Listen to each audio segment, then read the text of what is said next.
శ్రీ గురుచరిత్రము 19వ అధ్యాయము. శ్రీ గణేశాయ నమః. శ్రీ సరస్వత్యై నమః. శ్రీపాద వల్లభ శ్రీ నరసింహ సరస్వతి శ్రీ గురు దత్తాత్రేయాయ నమః.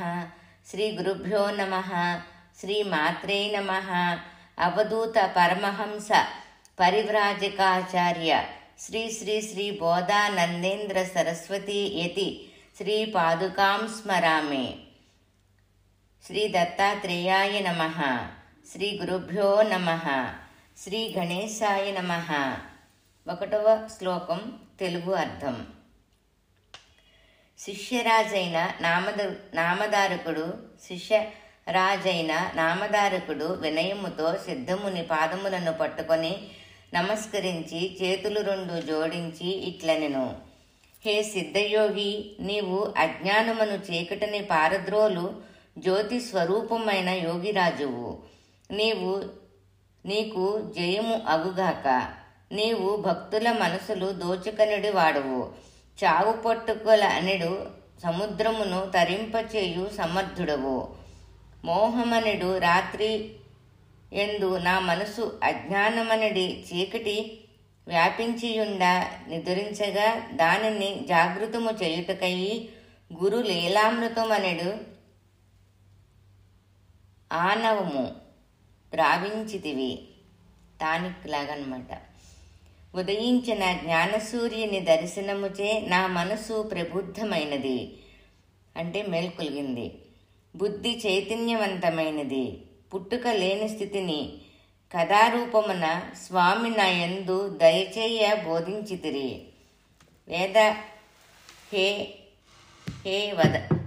వదాస్య యోగీశ్వర సిద్ధముని ముందు కథను కృపతో సెలవిండు అని నామధారకుడు సిద్ధుని పాదముల యందు మనసు నుంచి నమస్కరించెను. ఈ వచనములకు సిద్ధుడు సంతోషముతో కూడినవాడయి ఇట్లు అనెను.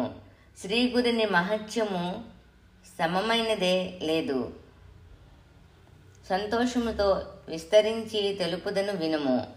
శిష్యోత్తమ నామధారక, గురుచరిత్రమును చెప్పెదను వినుము.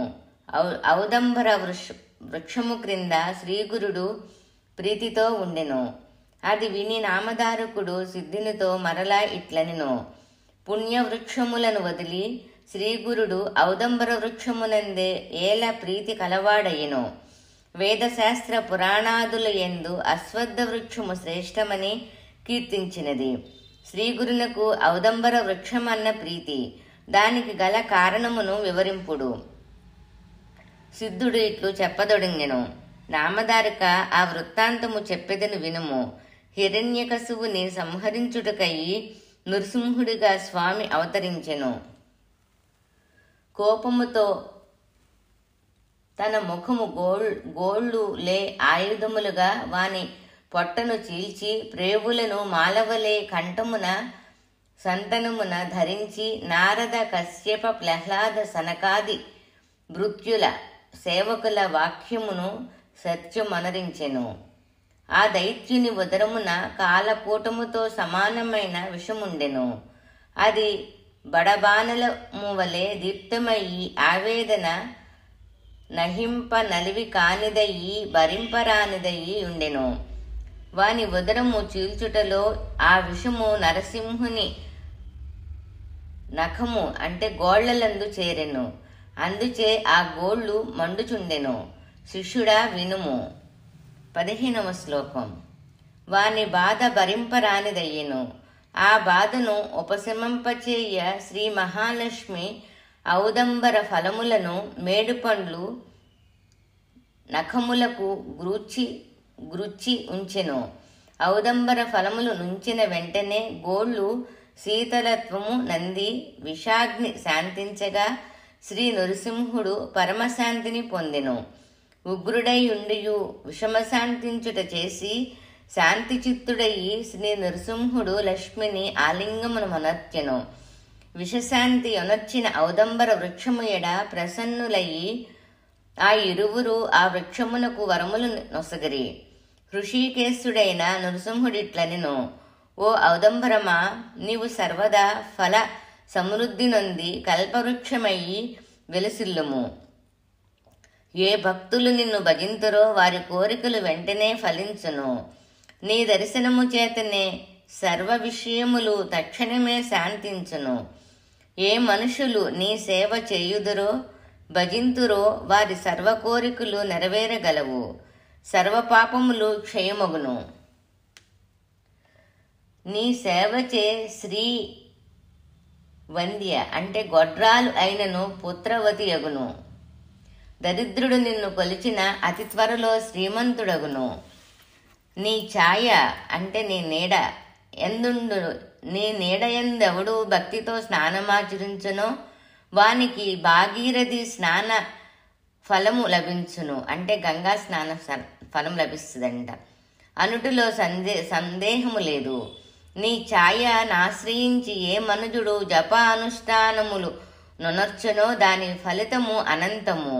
వాడు తనకు ఇష్టమైన లాభమును సత్వరమే పొందగలడు. ఎవడు నీ సేవ చేయునో వాడు సదా వ్యాధి లేనివాడగును. నిన్ను అర్చించువానికి బ్రహ్మహత్యాది దోషములు నశించును. భావికులైన వారు ఏ ఏ కోరికలను మనసున సంకల్పించుకొని నిన్ను భజింతురో వారికి త్వరలోనే ఆయా కోరికలు నిస్సందేహముగా తీరును. సర్వదేవతలు నీ ఆధీనమును ఉందురు. శ్రీదేవితో కూడా నేనును నీయందు నివసింతును అని నరసింహ అవతారుడైన హృషికేశుడు ఔదంబర వృక్షమునకు వరములు వసిగెను. అందుచే కలియందు ఉదంబర వృక్షము కల్పవృక్షమే. ఉగ్రుడయుండియు నరసింహుడు దాని ఫలములు ప్రభావముచే శాంతుడయ్యెను. ఎచట తనకు విషము వలని బాధ తొలగినో ఏ వృక్షమునకు ఆ నృసింహుడు వరములు ఇచ్చునో అచటనే శ్రీగురుడు శ్రీ నృసింహ సరస్వతి నివసించెను.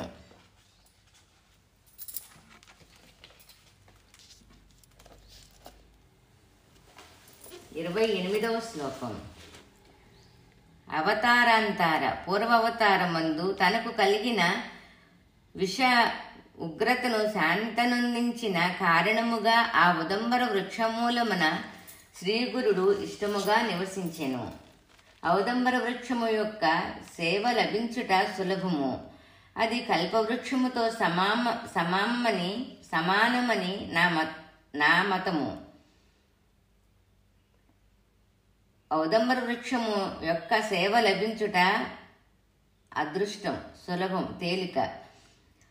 అది కల్పవృక్షముతో సమానమని విశేషముగా శ్రీగురుడు దాని మూలమున నివసించినందున అన్ని కోరికలను తీర్చగలదు ఆ వృక్షం.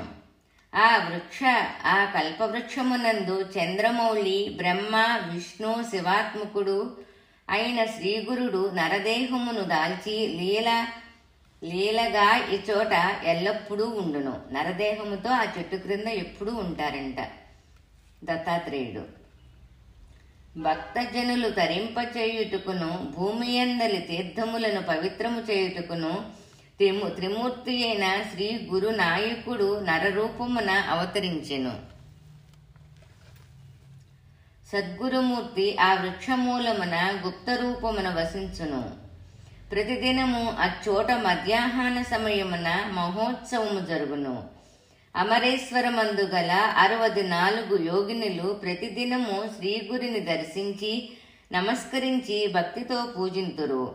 శ్రీగురునకు ప్రణామములనొనర్చి భక్తితో ప్రార్థన చేసి తమ ఆశ్రమమునకు శ్రీగురుని తోడ్కొని పోయి గంధము, అక్షింతలు మొదలైన ద్రవ్యములతో సర్వోపచారములు పూజించువారు. శ్రీగురుడు ప్రతిదినము యోగినుల భిక్షకై గైకొని తిరిగి వచ్చి ఉదంబర మూలమున ఉండువారు. ప్రతిదినము జరుగు ఈ విషయము తెలియని బ్రాహ్మణులు విస్మృతులయ్యి, ఆహా, ఈ యతి రోజు భిక్షకై గ్రామమునకు వెళ్ళడు.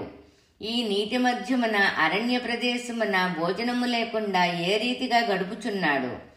రహస్యముగా శ్రీగురిని కదలికలను గమనించుటకై ఒక మనిషిని నియోగించవలనని తలచి అటులనే ఒకనిని గూఢాచార్యుడిగా నియమించిరి. వాడు సంగమమునకు వెళ్లి అచట ఒంటరిగా చాటున ఉండి మధ్యాహ్న సమయమునకు భీతి చెందిన వాడయి తనలో భయమందెను.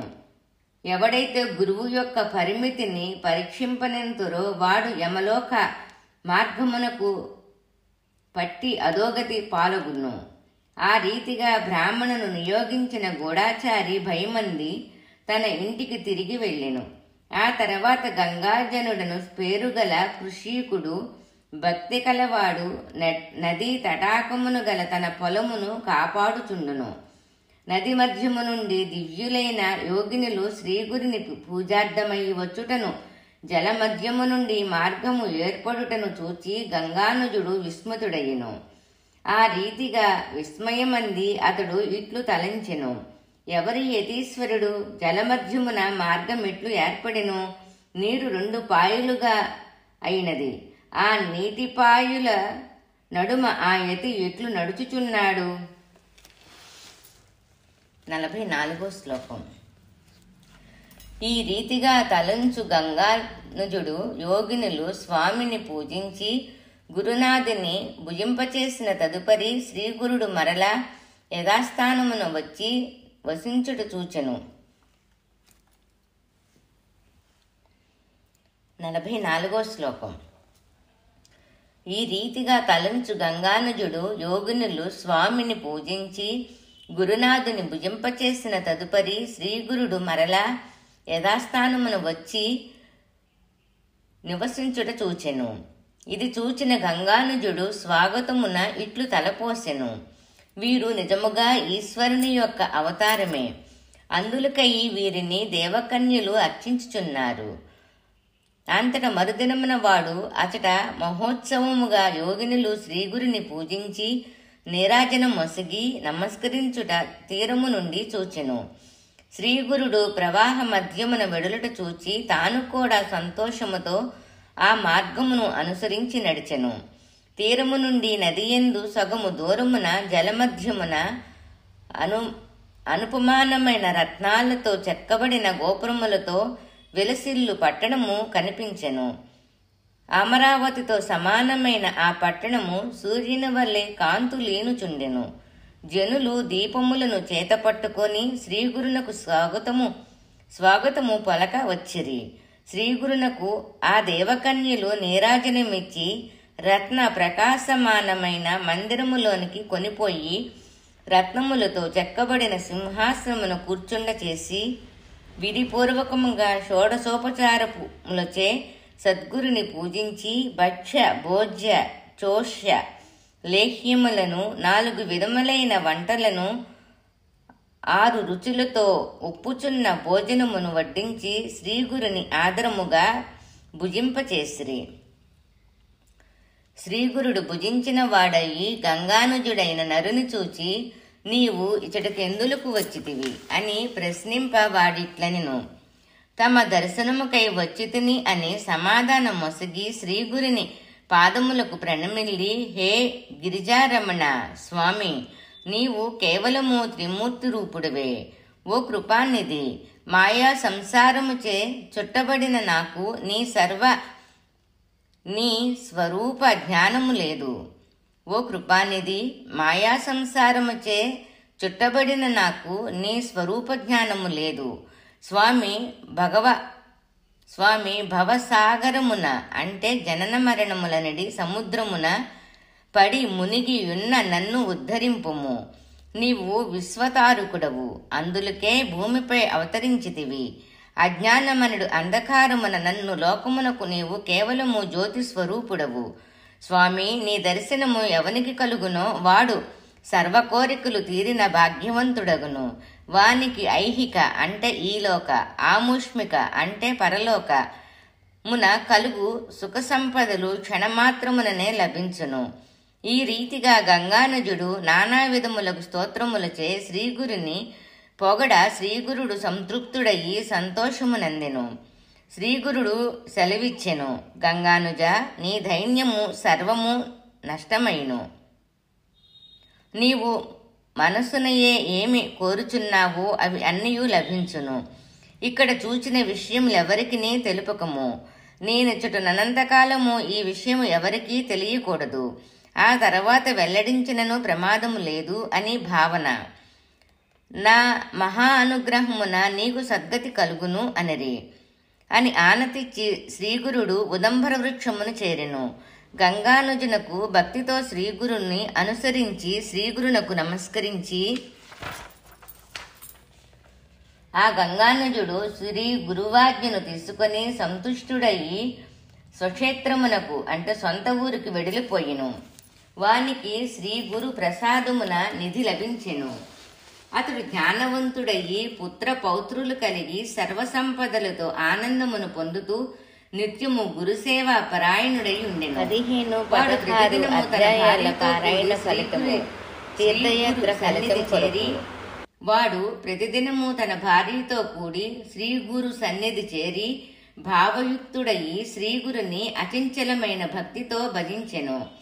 ఒక మాఘ పౌర్ణమి దినమున గంగానుజుడు శ్రీగురుని సమీపించి నమస్కరించి వినయముతో ఇట్లనెను. జగద్గురు స్వామి, ప్రయాగయందు మాఘస్నానము మహాఫలప్రదమని బ్రాహ్మణులు అనుట వింటిని. వారణాసీపురము మహిమాన్వితమనియు విన్నాను. ప్రయాగ, కాశీ, వారణాసి ఎటులుండును? స్వామి, నేను తక్కువ జాతి వాడును. నాకు విషయము తెలియదు. కృపతో తెలుపుడు. శ్రీగురుడు ఇట్లనెను. గంగానుజ, కృష్ణ పంచనది సంయోగమే ప్రయాగ. యుగాలయమున కాశీగా భావించుము. కోల్హాపుర క్షేత్రమే గయాక్షేత్రము. ఇవి దక్షిణ భారతమున త్రిస్థలి అని ప్రసిద్ధి. మనోహరములైనవి. నీవు సాక్షాత్తుగా కాశీ, గయా, ప్రయాగులు కూడా ఇచ్చోటనే ప్రయాగలకు కూడా ఉన్నచో చూపించెదను. అంటే నీకు ఆ నదులు చూడాలని అంటే కోరిక ఉంటే చూపిస్తాను అంటున్నారు స్వామి. 68వ శ్లోకం. అని శ్రీగురుడు వ్యాఘ్ర చర్మమందు ఆసీనుడయ్యి గంగానుజుని గురుపాదుకులను దృఢముగా పట్టి ఉంచుమని ప్రాతకాలమున ప్రయాగను చేరిరి. ప్రయాగయందు స్నానము చేసి వానితో కలిసి మధ్యాహ్న సమయమున కాశీనగరము చేరి త్వరగా విశ్వనాథుని దర్శించి మనోవేగమున గయను చేరిరి. ఈ రీతిగా శ్రీగురుడు త్రిస్థలి దర్శనము చేయించి గంగానుజునితో పాటు సాయంకాలమునకు తన ఆశ్రమమును చేరెను. గంగానుజుడు ఇది ఎంతయునో చూచి చకితుడైను. ఆశ్చర్యపడ్డాడంట గంగానుజుడు. అచ్చోట గోప్యముగా విశ్వనాటకమే తీరున జరిగి శ్రీగురుని కీర్తి ప్రకటితమౌట గమనించి శ్రీగురుడు మీది కార్యము విచారించెను. ఇచ్చట స్థానమహిత్యము ప్రకాశమైనది. తాను ఈ అమరేశ్వరుని సన్నిధికి వచ్చిన పని తీరినదని భావించి అచ్చటి నుండి వేరొక చోటికి బయలుదేరుటకయ్యి శ్రీగురుడు ఉపక్రమించెను. ఈ విషయమెరిగిన 64 యోగినులు చింతాక్రాంతులయ్యి వినుతులయ్యి కరుణోతోప ఇట్లనిరి. స్వామి, మమ్మలనెందుకు ఉపేక్షింతురు? నిత్యము మీ దర్శన భాగ్యముచే మా తాపత్రయములు నశించినవి. సమీపమున అన్నపూర్ణయుండగా విడిచిపోవుటకే పడు ఉత్సాహత చూపును.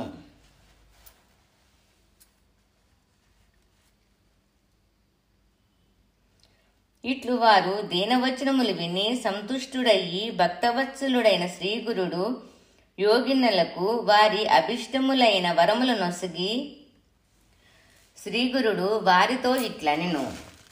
నేను ఎల్లప్పుడూ ఈ ఉదంబరమున అప్రకటిత రూపమున అంటే గుప్తముగా ఉందును. ఇది నా నివాస స్థానము. మనోహరమైన ఈ కల్పవృక్షమును మీరును ఉండు. ఇక్కడ నిశ్చయముగా అన్నపూర్ణను స్థాపించుచున్నాను. మీరును ఈ ఉదంబర కల్పవృక్షమున నివసించుడు. అమరపురికి పశ్చిమనుయున్న ఈ వృక్ష స్థానమే నా నివాసమనుట నిశ్చయము. ఈ స్థానము ప్రఖ్యాతి నందును. ఇచట అనేకులు పూజ చేయుదురు. తక్షణమే వారి కోరికలు నెరవేరును. మీరును భక్తుల కోరికలను తీర్చువారగుదురు.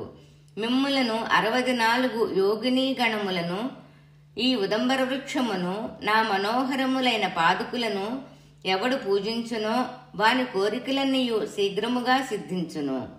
ఇచ్చట సదా అన్నపూర్ణ నివసించును. నిత్యము బ్రాహ్మణారాధన చేయువారు ఆప్త కాములయ్యి పురుషార్థములు నందగలరు. పాపనాశనము కామ్యతీర్థము సిద్ధతీర్థముల యందు నరులు స్నానము చేసి 7 మారులి ఉదంబర వృక్షమును తడుపుదురో 60 సంవత్సరముల వయసు కలిగిన గొడ్రాలైనను దీర్ఘాయుష్మంతుడైన పుత్రుని పడియును. ఇచ్చట స్నాన మాత్రం మనునే బ్రహ్మహత్యాది పాపము నశించును. ఇక్కడ స్నానం చేసినంత మాత్రానే బ్రహ్మహత్యాది పాపాలు కూడా నశిస్తాయంట. 84వ శ్లోకం. సూర్యచంద్ర గ్రహణ కాలముల యందు అర్క సంక్రమణ కాలమున స్నానమనరించిన వాణ్ణి పుణ్యమనంతమగును. అనంతంగా ఉంటుందంట. అశ్వమేధయాగ ఫలమునకు అధికమైన ఫలమొసుగును. చంద్రుడు కనిపించు శని వాలి అమావాస్యయందు సోమవారము అమావాస్య కలిసిన రోజున వ్యతిపాత యోగమునందు కాని ఇతర పర్వదినముల యందు కాని ఒక స్నానము చేసిన దానికి లభించు పుణ్యము చెప్పెదెను. అది ఎట్టిదనిన బంగారు శృంగములతో అలంకరించబడిన కపిల గోవులను 1000 బాగుగా అలంకరించి కాలి గిట్టలు వెండి తోడుగులు ధరింపచేసి గంగా తీర నదియందు ఒక బ్రాహ్మణోత్తమునకు దానము మొసిగిన ఫలితమెట్టుదో అట్టిది ఇచ్చట స్నాన ఫలము. భక్తితో ఒక బ్రాహ్మణునకు భోజనమిడినచో 1,000,000 బ్రాహ్మణులు భోజనమొనర్చిన ఫలము ఇచ్చట కలుగుననుటలో సంశయము లేదు. ఈ ఉదంబర మూలమున నిర్మల మనసుతో చేసిన జపము 1,000,000 గుణితమగును. హోమమునకు ఇట్టి ఫలితమే లభించును. నిశ్చల మనసుతో ఏకాదశి యందు రుద్రముతో పాదుకులు నర్పించిన ఏకాదశ రుద్రాభిషేకము చేసిన అతిరుద్రముచే అభిషేకించిన ఫలము లభించును. మందముగా అంటే నెమ్మదిగా నడుచుచు ప్రదక్షిణము నర్పిన వానికి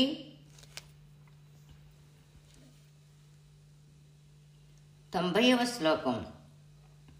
మందముగా అంటే నెమ్మదిగా నడుచుచు ప్రదక్షిణమనరించిన వానికి ప్రతి పదమున అశ్వమేధయాగం చేసినంత ఫలితం ఉంటుందంట. సంశయమునకు తావు లేదు.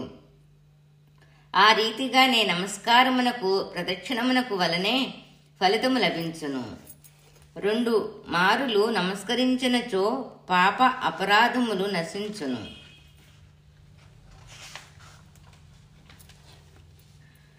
అంగహీనులు కుష్ఠరోగులు 1,00,000 మారులు ప్రదక్షిణ మనరించిన వారు దేవతలతో సమానమైన శరీరము కలవారగుదురు. ఇంతటి మనోహరమైనది ఉదంబర కల్పవృక్ష స్థానము. ఓ యోగినులారా, నేను లోకదృష్టిలో అగోచారుడైన నిత్యము ఇచ్చటనే నివసింతును అని తెలిపి అదృశ్యుడయి సద్గురుమూర్తి భీమా అమరజా నది సంగమ క్షేత్రమునకు వెడిలనను అచ్చట నివసించుచున్నాడు.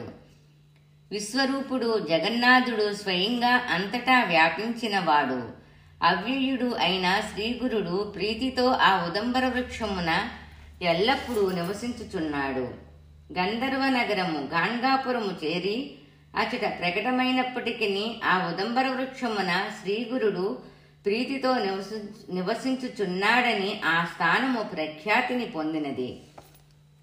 నామధారక కృష్ణతీరమున శ్రీగురిని మహిమ ఇట్టిది. నీకిప్పుడు గంధర్వపుర మహిమ చెప్పెదెను. గంగాధరు సుతుడైన సరస్వతి భక్తితో కథను అవగాహన మొనర్చుకొనుడని ప్రార్థించుచున్నాడు. కామమనెడు ఆకలితో బాధనొందు వానికి దివ్యమైన భోజనము ఈ సుచరిత్ర రూపమున ఉన్న గంగ. కామధేనువే అయిన ఈ గురుచరిత్రనెవడు ఇతర మేమియు నొల్లక ఎల్లప్పుడూ భజించునో భక్తితో పారాయణ మనరించునో అట్టి వాని గృహము నుండి విధి సంపద శ్రీ వెడిలిపోదు. విదేహ కైవల్య పర్యంతము ఆశ్రయభూతమయ్యుండును. ఇది శ్రీ సిద్ధనామధారక సంవాద రూపేణ సరస్వత్యాఖ్య గంగాధరాత్మజ విరచిత నరసింహ సరస్వత్యపాఖ్యాన సంహిత మహారాష్ట్ర భాషాన్విత గురుచరిత్ర సమానార్థయాం శ్రీ వాసుదేవానంద సరస్వతీ యతి విరచితాయాం శ్రీ గురు సంహితాయాం శ్రీ గురు దత్తాత్రేయార్పణమస్తు. శ్రీ గురుభ్యో నమః. శ్రీ మాత్రే నమః. అవధూత పరమహంస పరివ్రాజకాచార్య శ్రీ శ్రీ శ్రీ బోధానందేంద్ర సరస్వతీ యతి శ్రీ పాదుకాం నమామి. దిగంబరా దిగంబరా శ్రీపాదవల్లభ దిగంబరా. ఓం శ్రీ సాయి తస్సత్. 19వ అధ్యాయము పారాయణ ఫలితము. విశ్వశాంతి కాశీ గయా ప్రయాగ యాత్ర ఫలము. శ్రీ దత్తాత్రేయార్పణమస్తు.